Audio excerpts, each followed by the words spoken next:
नमस्कार बालमित्रांनो, गोष्टीचा खजिना ह्यामध्ये आज आपण पाहत आहोत शेगावचे संत गजानन महाराज यांची गोष्ट. गोष्ट चौथी. गोष्टीचं नाव आहे कृष्णा पाटलाच्या मळ्यात. मारुतीच्या मंदिरात महाराजांच्या दर्शनाला खूपच गर्दी होऊ लागली. मग एके दिवशी महाराज अचानक तेथून निघून गेले. कृष्णा पाटलाच्या मळ्यात ते जाऊन बसले. मळा हिरवागार होता. विहिरीला भरपूर पाणी होते. झाडाची सावली होती. एक शिवमंदिरही होते. कृष्णा पाटलाला महाराज म्हणाले, गड्या, आता मी येथेच काही दिवस राहीन म्हणतो. कृष्णा पाटलाला आनंद झाला.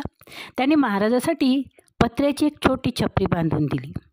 त्यांच्या भोजनाची व्यवस्था केली आणि एक चांगला सागवान लाकडाचा मजबूत पलंग महाराजासाठी तिथे आणून ठेवला. एके दिवशी त्या मळ्यात 10-20 गोसावी आले.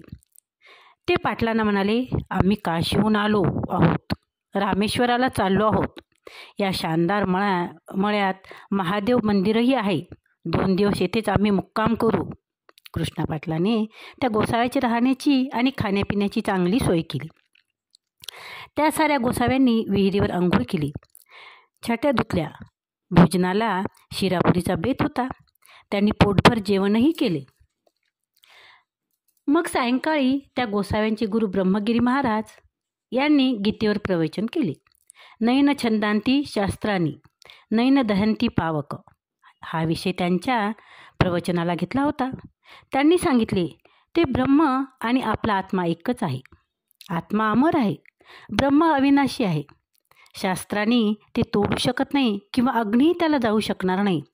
मनुष्याने ते ब्रह्म जाणले पाहिजे. मन आणि बुद्धी पवित्र केली पाहिजे. ब्रह्मगिरी महाराजाचे ते प्रवचन संपताच पत्र्याच्या छपरीत एक विलक्षण चमत्कार दिसून आला. गजानन महाराज पलंगावर बसून चिलीम पित होते.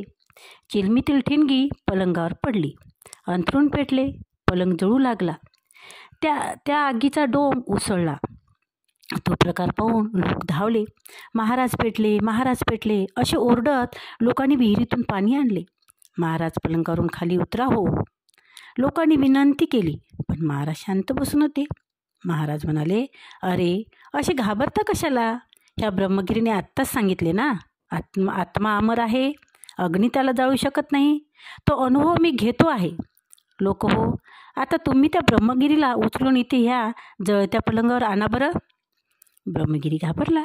तो ओरडला, नको नको, मी जळून जाईल. मी नुसते गीतेतील तत्त्वज्ञान सांगितले, पण त्या गजानन महाराजांचा अधिकार फार मोठा आहे. ते योगी आहेत. त्यांनी ते तत्त्वज्ञान अनुभवाने अंगी पचवले आहे. त्यांचे आत्मबळ श्रेष्ठच आहे. हे ऐकून लोक चकित झाले. लोकांनी आग्रह करून गजानन महाराजांना त्या पलंगावरून खाली उतरवले.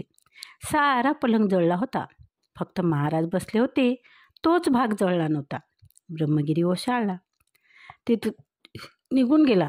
जाताना महाराज त्यांना म्हणाले, नुसती तत्त्वज्ञानाची बडबड करण्यापेक्षा ज्ञानेश्वरीतील एकतरी ओवी अनुभवली पाहिजे. धन्यवाद. गजानन महाराज की जय.